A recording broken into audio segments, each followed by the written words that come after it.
Welcome to the YouTube channel of Shri Naveen Adarsh Vidya Mandir.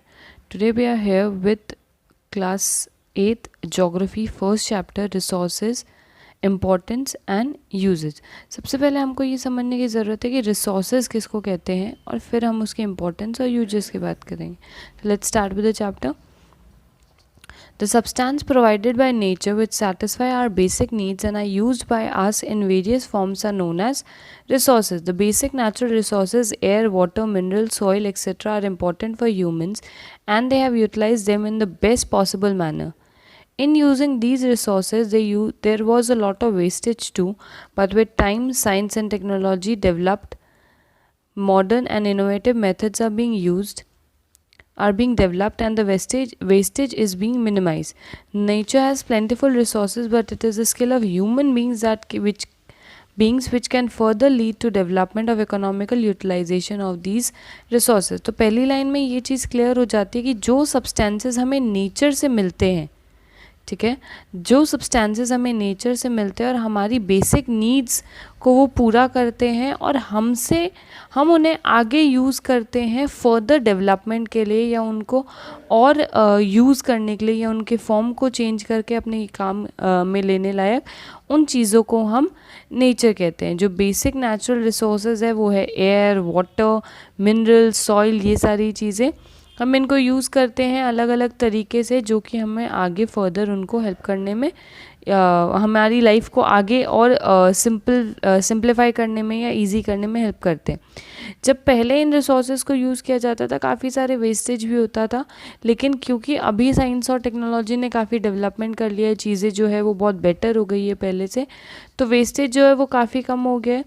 Nature के पास plentiful resources है और ये humans का ही स्किल है जिसने उसको अपने डेवलपमेंट और इकोनॉमिकल यूटिलाइजेशन के लिए इन सारे रिसोर्सेज को यूज़ करना शुरू कर दिया है. Early humans started using resources in order to satisfy their needs to make their life comfortable.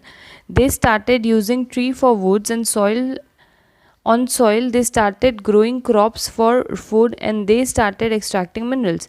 In the last few centuries they made machines and started manufacturing goods. They started creating wealth from nature. Hence we can conclude that anything that is used to satisfy human need is a resource.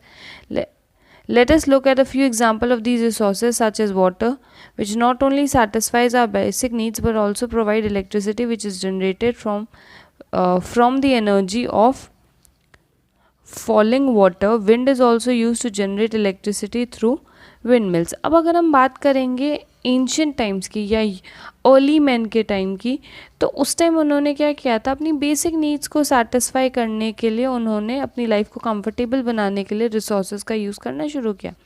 उन्होंने trees को would के लिए use करना शुरू किया, उस would say उन्होंने wheel बनाया, सॉइल पे उन्होंने क्रॉप्स ग्रो करना शुरू किया जिसको वो खाते थे. उसके बाद उन्होंने छोटे छोटे मिनरल्स निकालने शुरू करे, स्टोन्स उन्होंने यूज़ करे वेपन्स बनाने के लिए. तो ये सारी जो चीज़ें हैं ये रिसोर्सेज ही थी. उन्होंने क्या किया, नेचर से अपना उसके बाद में हम जब आए या जब मॉडर्न टेक्नोलॉजी जब एग्जिस्टेंस में आई तो उन्होंने मशीन्स बनाई और मशीन से इनके लिए गुड्स जो है वो मैन्युफैक्चर करना शुरू कर दिया. उसके अंदर उन्होंने सॉइल को भी यूज़ किया, वाटर को भी यूज़ किया, मिनरल्स को भी यूज़ किया, ये सारी चीज़ें उन्होंने यूज़ करी. तो यहाँ पे एक चीज़ हम क्लियरली कह सकते हैं कि anything that is use to satisfy human need is a resource. कोई भी ऐसी चीज़ जो ह्यूमन नीड को सेटिस्फाई करने के लिए हम यूज़ कर रहे हैं उसको हम रिसोर्स करेंगे. अब हम कुछ एग्जांपल देखेंगे रिसोर्सेज के जो बहुत बेसिक है, जो हमारी नीड्स को भी सेटिस्फाई करते हैं और उसके साथ साथ में हमें एक इकोनॉमिक बेनिफिट भी देते हैं. जैसे पहला एग्जाम्पल लिया गया है वाटर का, तो वाटर तो हमारी बेसिक नीड करता है क्योंकि without water it is not possible for us to live. हमें जीने के लिए पानी की ज़रूरत है, we need water to live. हमें पीने के लिए चाहिए, क्लीनिंग के लिए चाहिए, कुकिंग के लिए चाहिए एंड एवरीथिंग. लेकिन उसके साथ साथ में वाटर जो है वो इलेक्ट्रिसिटी भी प्रोड्यूस करता है जो कि हमारी लाइफ को कंफर्टेबल बनाने के लिए बहुत ज़्यादा इम्पॉर्टेंट है. सिमिलरली एयर की अगर हम बात करेंगे, विंड यहाँ पे टर्म आया and I am sure all of you know that moving air is called wind. Wind जो है वो हमारे लिए लाइफ गिविंग है. अगर हवा नहीं होगी तो हम सांस नहीं ले पाएंगे, will not be able to survive. लेकिन उसी विंड को जो है वो इलेक्ट्रिसिटी बनाने के लिए भी यूज़ किया जाता है. तो इट्स वेरी इंपॉर्टेंट कि हम इन रिसोर्सेज को बहुत सोर्सफुली यूज़ करें. उसके बाद में हम बात करेंगे the need and greed of human beings is increasing day by day, and so is the nature being exploited to a large extent. The knowledge and creativity of human is boundless, but the danger of greed is damaging the environment. The balance of nature is also getting disturbed, hence certain alternate ways and means should be considered to preserve nature and maintain the balance of nature. यहाँ पे जब हम resources की बात करते हैं, human resources की बात करते हैं, तो there are a very nice things कि हम हमारा economic development कर रहे हैं, चीज़ों को ease out कर रहे हैं, everything is happening for a very good cause.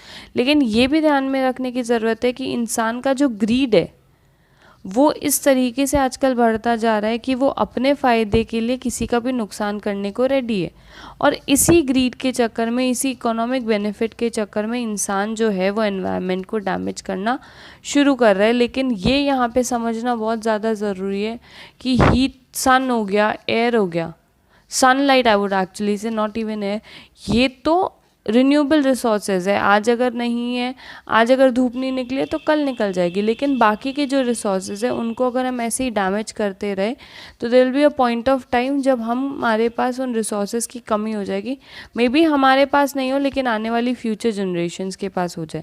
तो इट इज़ वेरी इंपॉर्टेंट कि हम नेचर का जो बैलेंस है उसको मेंटेन करके रखें और ऐसे ऑल्टरनेटिव तरीके ढूंढें जिनसे हम भी उन नेचर को यूज़ कर सकें और नेचर को उसका नुकसान भी नहीं उठाना पड़े. That's all for today's video. Next video के अंदर हम जिस नेचुरल रिसोर्सेज और ह्यूमन रिसोर्सेज के बारे में बात करेंगे और जो अलग अलग टाइप के रिसोर्सेज हैं उनके बारे में बात करेंगे. Thank you. Stay tuned for the next videos.